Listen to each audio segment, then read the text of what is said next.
Good morning, good afternoon, good evening, whenever you happen to be watching another vlog episode on the channel. You will have noticed that we are straight into the studio. There has not been any recordings this week from either myself or from Adam.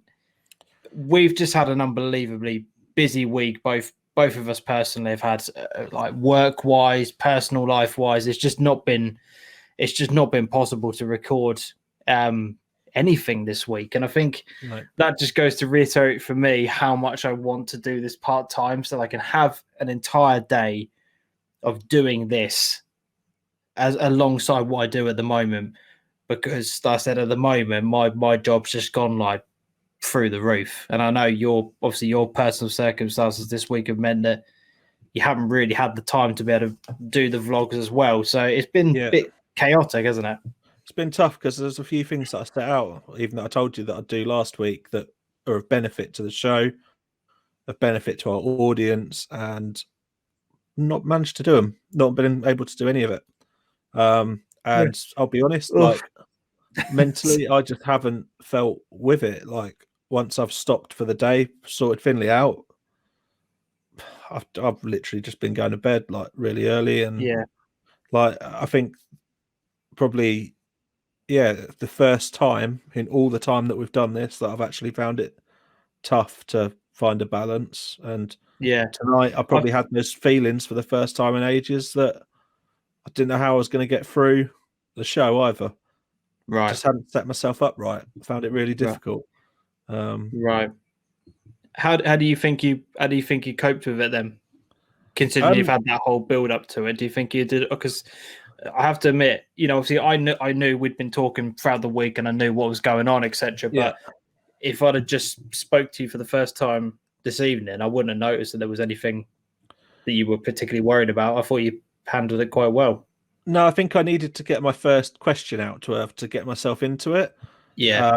We had a little bit of chat, but like one of the things that we still haven't really mastered on the show is to have a bit of backwards and forwards and a bit of banter before we even get going, I think. And I think that as we go on, I think that's something that we're going to have to do, because I found myself like into the show. I suddenly realized Irv's an extremely chatty bloke, and I was waiting to push a question in just to get myself in the flow of it, and in the flow of talking and stuff.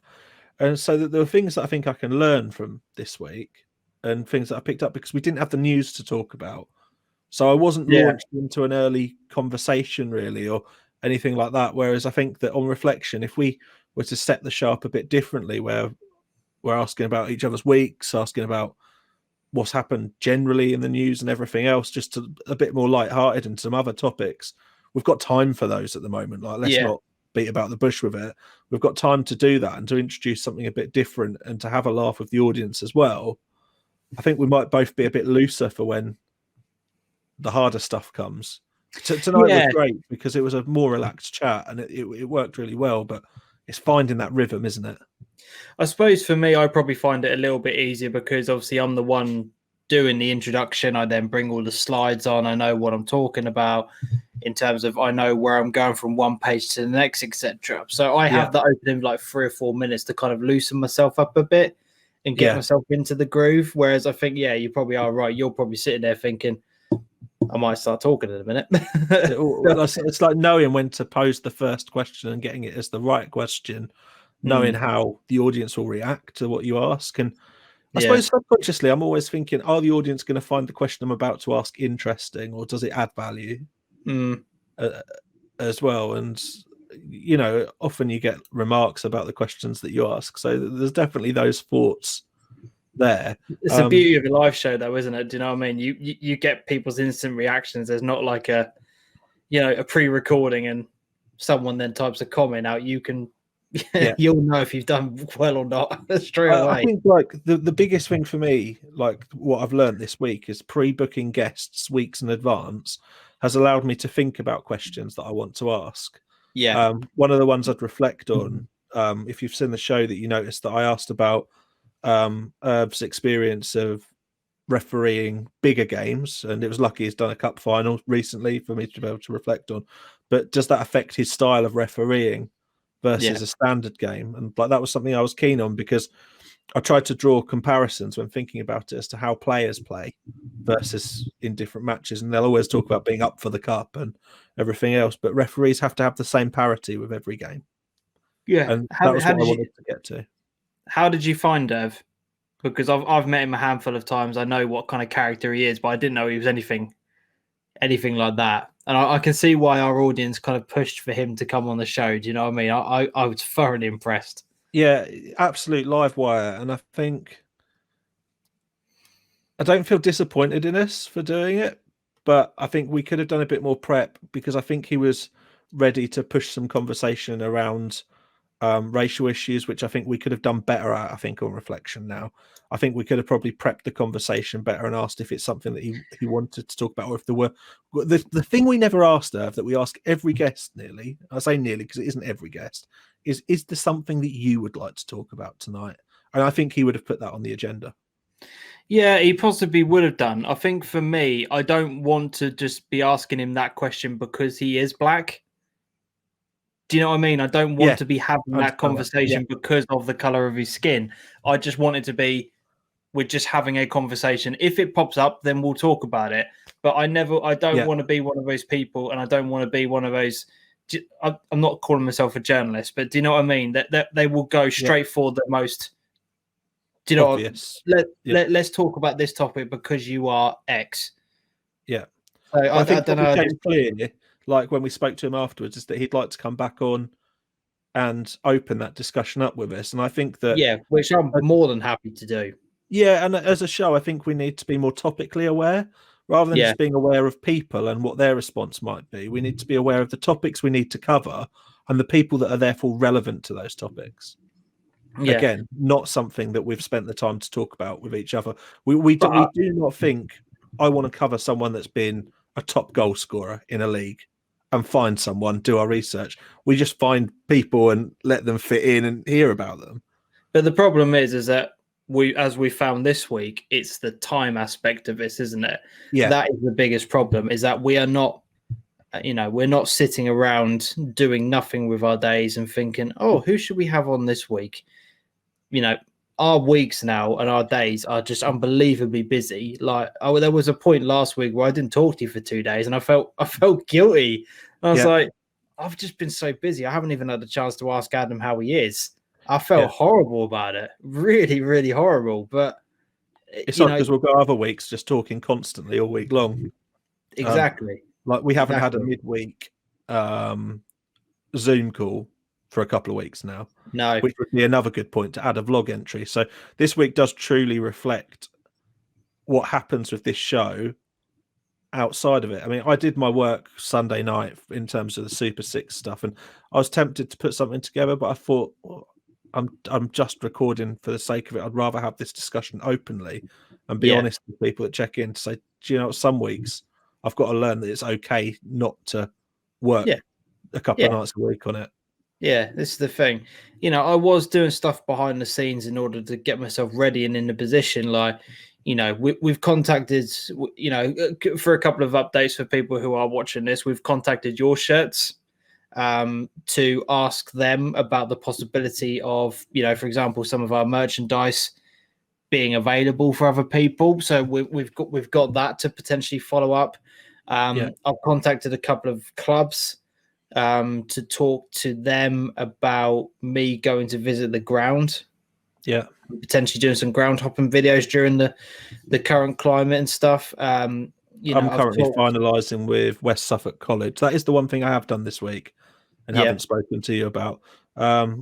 We spoke to them about a partnership of some degree, and they're interested in doing something with us.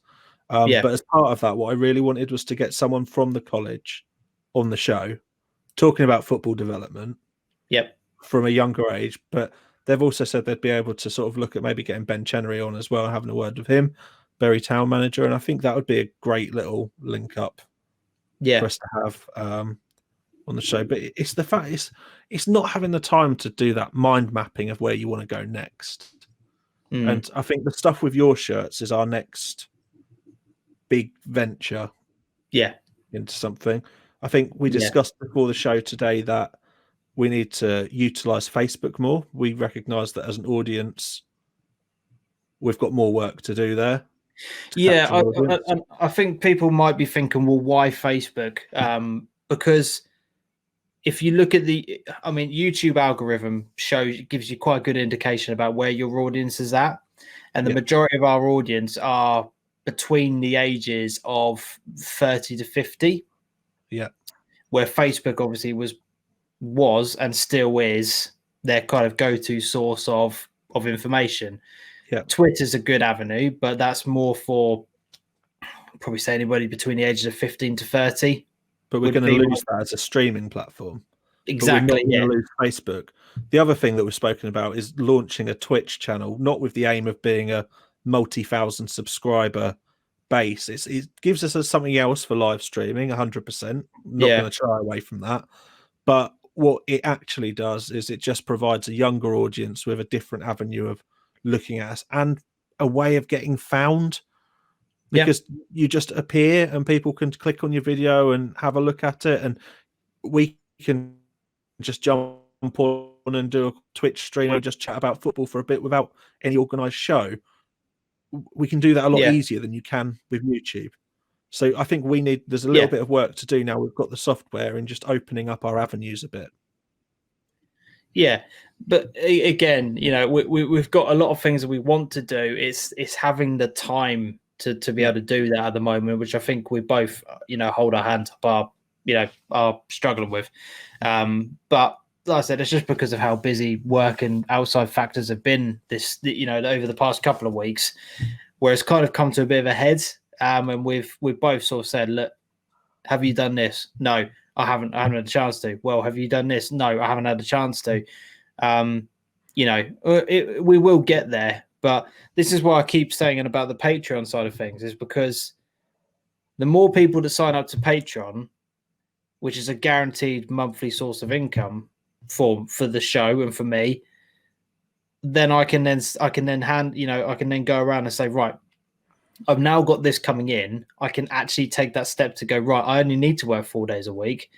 I can then have a whole day dedicated to this, and it will be dedicated to this, where I literally sit down in this office and I have myself an agenda, all the points that me and you talk about during the week. Right, I'm going to get X, Y, Z done, and I'm going to go bam, bam, bam, bam, bam, right through the list and just crack on with it. But then that also means I can then potentially make more content as well, because if I've then got an extra 2 or 3 hours to sit there and do something, there's the potential that another show could then kickstart. I mean, what show that would be, I don't know. I'd have to talk about that. But that is why I've kept that pinned tweet up on there about part-time, is because that is what I ultimately want to do this year. I think that ultimately, like the thing with the content is why it's a great point is that we're never going to be short on time to record a video together, because genuinely that isn't the difficult bit. We are short on editing, publicizing, making the imagery and the bits that go on behind it. Yeah. So that's how we can get more content out. We can push for 3 videos a week, I think, eventually, if we streamline and get better at making this one. I think we can push for 3 videos a week under current pressures. But I think if you look at the top channels on YouTube, you see a minimum 5 a week go out. Yeah. And that's what we need to be aiming for if we're to grow our subscriber base, which is the actual goal within all of it. Is if we grow out the subscriber base, we've got further reach in terms of what Suffolk non-league football is about, and that's having the impact that we want to really broadcast our local game, and that's the point of the channel. And there are so many avenues within Suffolk football that we can still tap into and still talk about. Reserve football is potentially something where I want to dedicate an entire show to it. These are all thoughts I've been having in my head over the past couple of weeks, so bear with me, Adam. You've got a show which is the Suffolk non-league show, which is for your adults, men, first team football, right? What we do right now, it's a good show. That's your main bread and butter. Having a reserve show where you dedicate time to just that. Yeah. So all of our clubs, let's focus on the reserve leagues and go through that. A women's show. Having a female get a host to come alongside us to talk about the women's game. Yeah. Have that as an entire show. There are so many things that are going on in my head at the moment where I think, right, if we could get those kind of things all on board, there's so many topics that we can talk about, and You become a little bit completionist that way as well, don't you? Mm. You start to take Suffolk football in its entirety. You can do the same with junior football. You just need someone that is in the game and knows junior football and can hold that position. Yeah, exactly. There's so many things that we can do, but again, it all comes back to time. The more time I can put aside towards it, the more shows I can make. But at the moment, when people we had it all the time at the beginning, didn't we? When we first started this show, why is this division not included? Why is that division not included? It's like, well, I just haven't got the time. That's the honest answer. We just simply do not have the time to be able to fit in what more than what we did. Our shows, even tonight's show, is 2 hours. I never thought it would get there. Yeah, and we didn't even talk about any results, any league tables, nothing at all. And 2 hours tonight. Our average show is 2 hours. Do you know what I mean? We can't do more than that. Yeah. In our current format. Yeah. No. And it's something that we can look at and keep reviewing, but you can question like, oh, why do the vlog on top of it? Why not add an extra bit on top of the live show? One, I don't think people have got attention beyond 10:30 at night. That's the core reason. We can't start earlier than 8:30. That doesn't work. No, we both can't. It's just not possible. And I think to a degree, like, would starting at 6 o'clock get you more people? You're probably eating dinner and sorting your own families out. So it's hard to find that balance. 8 o'clock might buy us a little bit of time, but it just wouldn't work in terms of where we have to go. So it's really tough to know how it all fits together behind the scenes. And there's a real difficult balance because me and James are constantly demanding more of each other and ourselves. Yeah. And what we want the show to be. And at the same breath, we do have some limitations that I find quite difficult to accept, but we have no choice but to accept them. Yeah. But I like doing these chats though, because it's just us being honest with what's going on. And I like the fact that our audience can connect with that, because I do get quite a lot of DMs with people just saying, look, I watched your vlog and I really enjoyed it. Yeah. It's really good just to kind of hear and see what goes on behind the scenes. And I think, you have to not put on a persona, but you have to be in a certain mind frame and of a certain way when you're doing the live shows. Yeah. You can't be switched off like this. Do you know what I mean? You can't just be, you can't just say whatever's on your mind. To give you an idea, I've always done my bit of monitoring the show. So I have a Twitter feed up on my phone. I've got a YouTube feed up on my screen in front of me, and I monitor the core comments box with everything else that comes in. And I'm just constantly checking for quality and all things like that. So it's really hard to keep applying ourselves constantly, but it's fun. Yeah. At the same time. I do enjoy it. And oh god, I wouldn't be doing it if I didn't. No, as I've said throughout, like in its current format, it's one of those things where when you have a week where the numbers are a bit lower, it can get to you a bit, but at the same measure, I'd still keep doing it because it will come back. We're going through a difficult period in local football at the minute. Yeah, that's the thing. And I always think to myself, whenever the numbers do start dropping and I think, oh God, it hasn't been as good as last week, or, things are not going quite well at the moment. I always think, actually, when you put that number of people who have watched the videos into a room, even when it's at its lowest point, it's still a bloody lot of people. It's a lot of people. It's a lot of people discussing football when there's no new football happened. Yeah. Things are going well, but there's always room for improvement. And I think this is what our conversation has alluded to. We're always open to improvement, and we don't want to just sit and rest on our laurels and think that everything's going great, because we know that we can always do better. And that's what we're going to keep striving to do. And, like I said, it's just that, the time constraints are there, but we will make it happen, and we will make this show better. We will make the channel better. and we're just going to continue to grow as individuals. So we've that's why we appreciate everyone who's ever put money towards the show, because you've got us to this point. And I said, the more people can do, the better it will be long term as well. So plenty to look forward to. It's the likes, the retweets, It sharing. all helps. Yeah, it's the distance it makes the show travel makes a massive difference in terms of our numbers and our reach. Yeah. On the actual show itself, I cannot stress enough how important just dropping a like is on it. Yeah. And it shows every single week in our numbers, where it's a bit of an experiment from us, but when we mention it and then some weeks we won't, the difference is huge. Yeah. Because it lands in people's feed and people get curious. Then people hear about Suffolk football.